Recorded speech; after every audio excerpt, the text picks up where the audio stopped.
Chers étudiants de première année de licence, bonjour et bienvenue. Aujourd'hui, nous passons à la leçon numéro 6. Cette leçon porte sur les difficultés orthographiques de certains adverbes, la place de l'adverbe au sein de la phrase, ainsi que son analyse. À présent, nous commençons par les difficultés orthographiques de certains adverbes. La première difficulté que nous allons élucider aujourd'hui porte sur la confusion entre plutôt et plus tôt. Le premier exemple, je prends l'avion plutôt que le train. Plutôt qui s'écrit d'une manière attachée signifie de préférence ou bien plus volontiers, c'est-à-dire je préfère prendre l'avion que le train. Le deuxième exemple, c'est trop tard, tu aurais dû venir un peu plus tôt.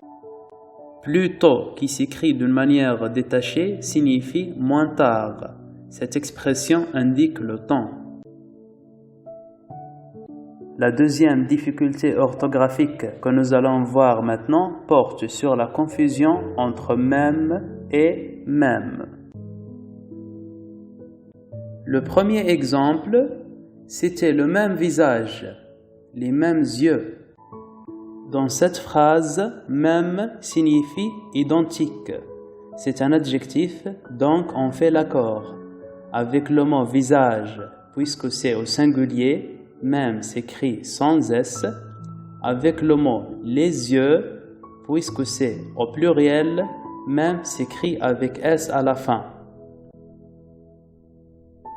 Le deuxième exemple, même son visage, même ses yeux étaient masqués par son voile.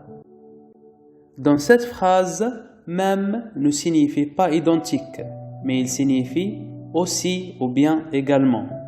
Donc, dans cette phrase, même, c'est un adverbe et il est invariable, c'est-à-dire il ne change pas. Même son visage c'est au singulier, même ses yeux c'est au pluriel, mais le mot même reste invariable. On n'ajoute pas S à la fin parce que ce n'est pas un adjectif, comme c'était le cas avec le premier exemple, mais c'est un adverbe. La troisième difficulté orthographique que nous allons voir maintenant porte sur la confusion entre quelque et quelque. Le premier exemple, quelques personnes sont venues au concert. Dans cette phrase, quelques signifie plusieurs. C'est un adjectif, donc on fait l'accord. Le deuxième exemple, quelques 300 personnes sont venues au concert. Dans cette phrase, quelques ne signifie pas plusieurs, comme c'était le cas avec le premier exemple, mais il signifie à peu près ou bien environ. C'est un adverbe qu'on utilise notamment devant les nombres. Il est donc invariable. Quelques, dans cet exemple, ne change pas. À présent, qu'en est-il de la place de tous par rapport au verbe? Tous les enfants aiment les gâteaux, ils aiment tous les gâteaux. Tous les enfants ont aimé ce gâteau, ils ont tous aimé ce gâteau. Ils lisent toutes les bandes dessinées d'Astérix, ils les lisent toutes. Ils ont lu toutes les bandes dessinées d'Astérix, ils les ont toutes lues. Nous continuons avec la place de tous par rapport au verbe. Elle a rangé les verres, les assiettes et les couverts. Elle a tout rangé. Vous devez remplir toutes ces feuilles pour votre inscription. Vous devez tout remplir. À présent, nous allons faire la distinction entre tout et tous. Et nous allons aussi aborder toutes ou toutes. Regardons cet exemple. Il n'y a pas un nuage. Le ciel est tout bleu. Dans cette phrase, tout, c'est un adverbe qui signifie entièrement. Elle habite tout près de la place du Trocadéro. Dans cette phrase, tout, c'est un adverbe qui signifie très. Les enfants ont construit tout seuls une cabane dans la forêt. Dans cette phrase, tout, c'est un adverbe qui signifie entièrement. Quelle pluie! J'ai les pieds tout mouillés. Dans cette phrase, tout, c'est un adverbe qui signifie complètement.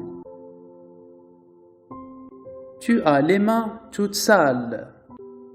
Dans cette phrase, toute signifie très. C'est un adverbe. La salade est toute fraîche. Dans cette phrase, toute est un adverbe qui signifie très.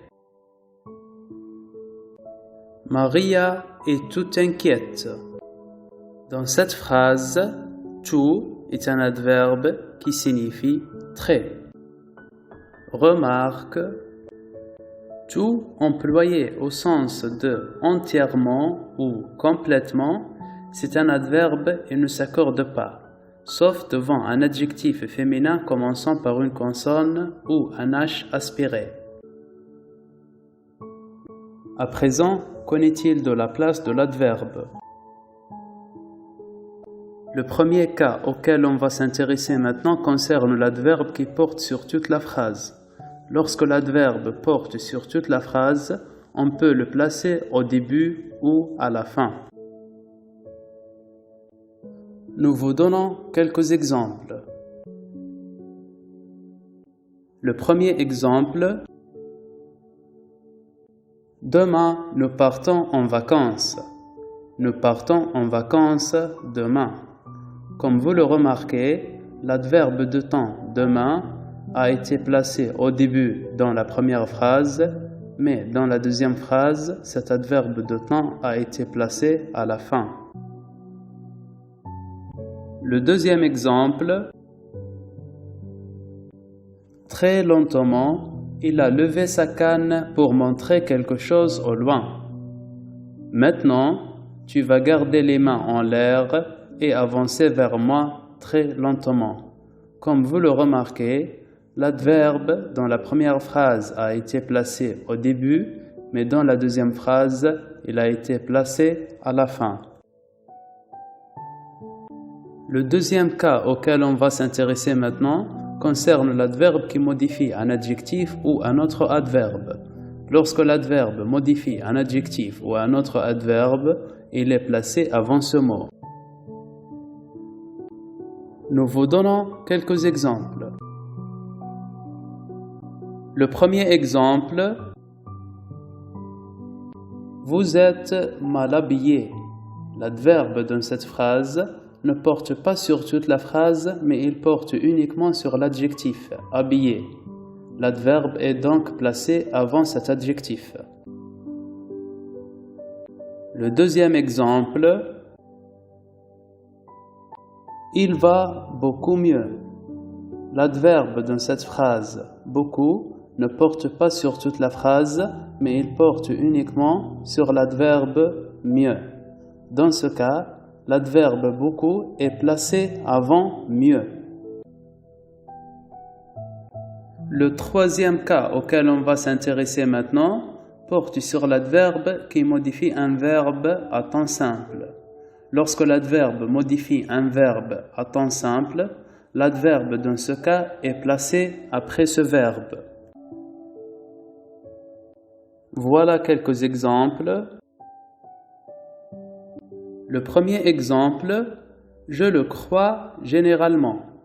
L'adverbe généralement dans cette phrase modifie un verbe à temps simple, à savoir croire. L'adverbe a donc été placé après ce verbe. Le deuxième exemple, Parlez-moi franchement. Franchement, c'est un adverbe qui modifie un verbe à temps simple, à savoir parler. L'adverbe a donc été placé après ce verbe. Le troisième exemple, il n'était jamais à l'heure. L'adverbe jamais dans cette phrase modifie un verbe à temps simple, à savoir était.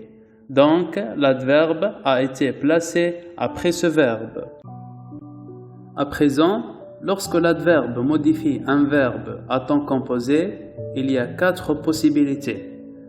Avec les adverbes qui modifient un verbe à temps simple, nous avons dit que l'adverbe doit être placé après le verbe. Maintenant, lorsqu'il s'agit d'un temps composé, on va découvrir les 4 possibilités. Si l'adverbe est court, il se place entre l'auxiliaire et le participe passé. Voilà quelques exemples. Le premier exemple, vous avez mal jugé la situation. L'adverbe mal, c'est un adverbe court. Nous l'avons placé dans cette phrase entre l'auxiliaire avoir, à savoir avait, et le participe passé, juger. Le deuxième exemple, j'ai presque fini. L'adverbe presque, c'est un adverbe court. Nous l'avons placé dans cette phrase entre l'auxiliaire avoir et le participe passé fini. Le troisième exemple, vous avez déjà pris votre décision? L'adverbe déjà, c'est un adverbe court. Nous l'avons placé entre l'auxiliaire avoir et le participe passé pris. À présent, si l'adverbe est lent, comme beaucoup d'adverbes qui se terminent par ment à la fin, l'adverbe dans ce cas se place plutôt après le participe passé. Voilà quelques exemples. Le premier exemple, il vous a parlé gentiment.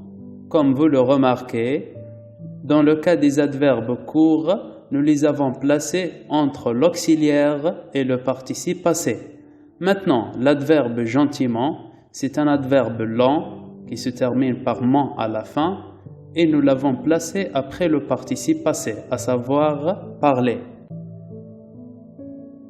Le deuxième exemple, elle a agi généreusement.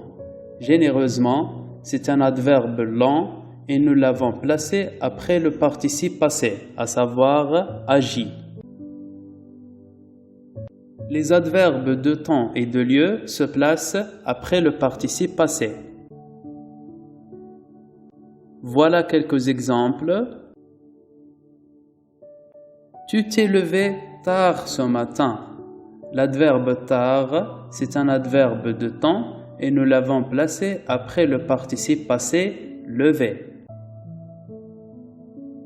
Je suis venu ici pour vous parler. L'adverbe ici, c'est un adverbe de lieu et nous l'avons placé après le participe passé venu. À présent, dans le cas des verbes à l'infinitif, l'adverbe se place après ou avant l'infinitif. L'adverbe bien se place devant l'infinitif.